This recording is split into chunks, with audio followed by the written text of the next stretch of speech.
Hey, welcome to 209coach.com. I want to do a video for you on why systems matter, and I'm going to explain to you what my system is, and I hope that this video will help you when you're working with your child or when working with a player, or if it's yourself working on your own swing, that this video will help you to follow how I work with students, how I've been working with students for many years, and it's been very effective.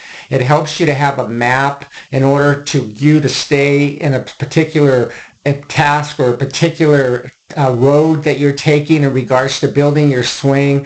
And basically that's what I do when I'm working with students. I'm always building a swing, and I do not let a person, for example, get to the point of contact unless they can master their gather or master their sequence. So let me explain to you what I do. Like the first thing I do when I'm working with a student, I just make sure they have a really nice setup. And I'm not going to get into great detail. I'm just going to explain to you what I do.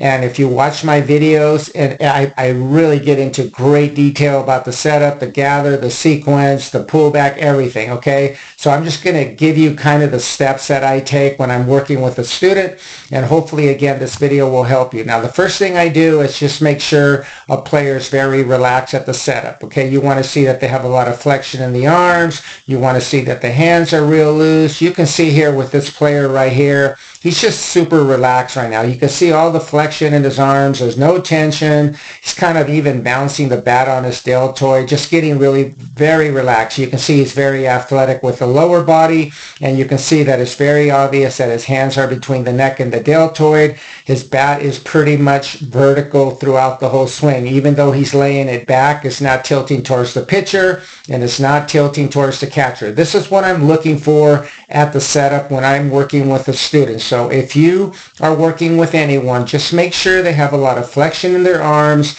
Just make sure the bat is not tilting to the field, is not tilting to the catcher, is that you just have a lot of just relaxation in your body, okay? You want to be athletic, again, with a lot of flexion. You want your eyes pointing directly to the pitcher. You don't want to have your head slanted to the side. You pretty much want to be almost like you're talking to him. See how he just kind of, just if he was just sitting there, just talking to someone, just say he was talking to the pitcher, he just looks super relaxed, okay? Now, the next thing I do after I work with the setup, I work on the gather. And the gather basically is when you're gathering yourself so that you can start to get your back leg, your back hip loaded, okay? So what I do, I teach my students how to load the back hip, how to coil the back leg, the back hip, and I tell them, let's get that back pocket working towards the pitcher. Now, if you look on the left of this this player's leg, hip hook to his front leg, you can't see the pinstripe on the side of his pants, but you can see it now. And the reason why is because he's starting to coil the back hip, the back leg. So what I tell my students is I want them to get that back pocket to start kind of facing the pitcher as soon as they lift the leg. And simultaneously, what I tell them to do is that you're getting to the gather. I don't want any flexion I don't want to have any pullback in the arms.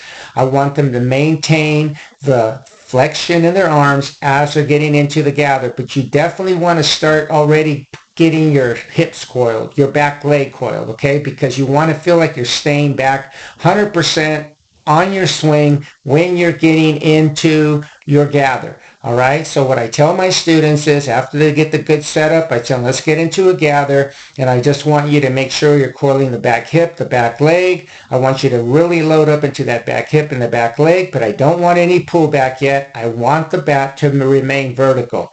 So after they master this, they master the setup, they master this, and we do this for a while, and this sometimes just takes a while because a lot of players have never experienced this, and they have so much movement going back with their hands are going back, they're loading, they're applying pullback, and this actually takes time for me sometimes to be working with a student that has a very severe pullback at the gather, which is very common, for me to get them to just to relax their arms at the gather, okay? So you can see here, and you'll see this with player after player in the MLB and NCAA softball, that they do this beautifully, okay? So again, you want to have a good setup. You want to have a good gather. There's no pullback yet. The bat is vertical, and you're just kind of just chilling out, okay? You're just getting very relaxed. You don't want to have any tension in your body at the setup and no tension at the gather. Now, after I get that situated, the next thing I do is I tell them, okay, let's start the forward move. So you still want to maintain the coil of the hip, and you now want to start applying the pullback where the top hand pulls back up, back, and behind you, okay? And as you're doing this, what I tell my students is let's spill the cup with your top hand. So it's very obvious right here that his top hand is facing towards the pitcher, and you can see right here as he starts to get into his toe touch that the palm starts facing downward. Also, you can see how low his elbow is right there. Watch what happens. You're going to see that as he starts pulling back, that the elbow gets higher and it starts working back and behind him. Now, if every player does this a little different, they have their own style. Some will have it a little lower, some will have it a little higher. But the main thing that I want to see with my students is after we get into the gather, a lot of times I'll tell them, okay, let's put your foot down. If they have a high leg kick, I have them pause right there. I said, let's get to your forward move. Let's get that pull back, and let's start letting that palm, that top hand palm work downward. So the palm should be facing the pitcher where it's almost facing in front of the home plate now, okay? And this is something that I recommend for you to do with your students. It's just tell them, let's do this in super smooth tempo. Let's do this in turtle speed. Let's do this in super, I can't emphasize this enough, in super slow motion. You want to have very smooth tempo when you do this. If you watch a lot of these MLB players, when they get to their toe touch, they're really doing it with very smooth tempo. This helps you to control your stride, and it also helps you to see the ball better. There's a lot of benefits to having very smooth tempo, okay? So again, once you master the gather, this is when now you start tipping the bat towards the field a little bit, and also too, you start having the pullback where the top hand works up, back, and behind you, and you see the palm working from the pitcher to working down, okay? So the next thing I do after they master the toe touch, again, they're coiling the back hip, the back leg, they're pulling back, and they're making sure that they maintain the pullback deep into the swing, okay? The next thing I do is let's work on the heel plant. So at this stage of the swing, I tell them at toe touch, you want the bat facing the pitcher, and at heel plant, you want the bat facing the catcher, and at heel plant, you want the bat facing the catcher. So it's very obvious right here that the bat is facing towards the catcher, and you can see at heel plant, it's still facing there. And the reason why is because he's maintaining the pullback, And by doing that, you don't carry your hands with you. They don't cut across your body. Pay attention to his hands right here as he gets into his heel plant. Notice how his hands stay back. The only way your hands can stay back like this, and the only way your bat can face the catcher like this, is if you're pulling back and you're maintaining the pullback. That is why I always bring this up in my videos, because this is what really starts to separate the good players from the great players, the so-so players from the good players, okay? And this is crucial that you, if you want to implement my system, that you teach your players or anyone you're working with that at the heel plant, you want them to maintain the pullback, because if not, the hands will cut across your body. The bat will start reacting in a manner that is not the way you see it at the highest levels. Now, after you master the heel plant, again, you're maintaining pullback.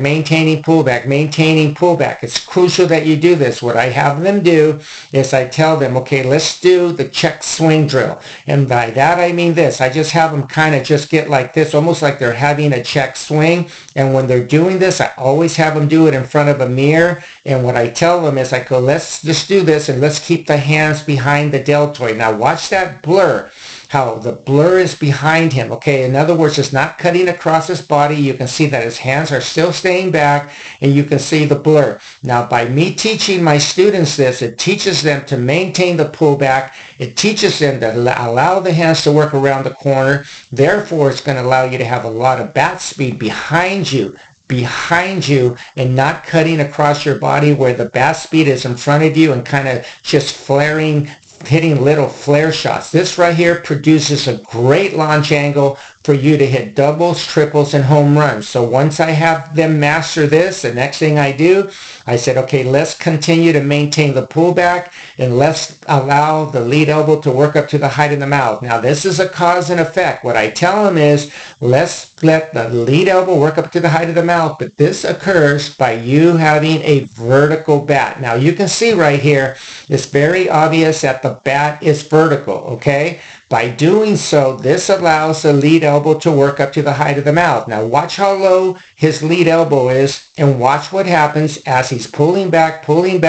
and now he's going to have a vertical bat, barrel below the hands. Notice now how the elbow starts to work up to the height of the mouth. This is, again, a cause and effect. If you learn to have firm wrists through the ball and have your bat almost vertical, I promise you that you will get the lead elbow to work up to the height of the mouth, just like you see with the best players in the world. So what I would do, if I was working with a student, I would just have them do this over and over. And again, I cannot emphasize this enough. You have to maintain the pullback well deep into this, even this part of the swing. Now, obviously, the lower body will take over by that hip thrust. Notice how he kind of looks like he's kind of tilting back right here, kind of like he's staying back. In other words, he's not lunging forward. He's just applying a lot of pullback. He feels like almost like that hip thrust. Okay, look at that. It's just he stays back. You want to almost feel like your body's tilting back. And again, you want to have a vertical bat. This allows the lead elbow to get up to the height of the mouth. Again, watch my videos on how to become your own child's hitting coach, and it'll go into greater detail as far as the drills that I do with my students. Now, again, when I'm doing my system, I never allow them to get the full extension until they master this, okay? And once they master this, what I tell them to do is the next step is, now let's let the lead elbow work up to the height of the mouth, and I tell them, let's let the forearm catch up to the tricep, okay? Let the forearm catch up to the tricep, and where both arms are fully extended.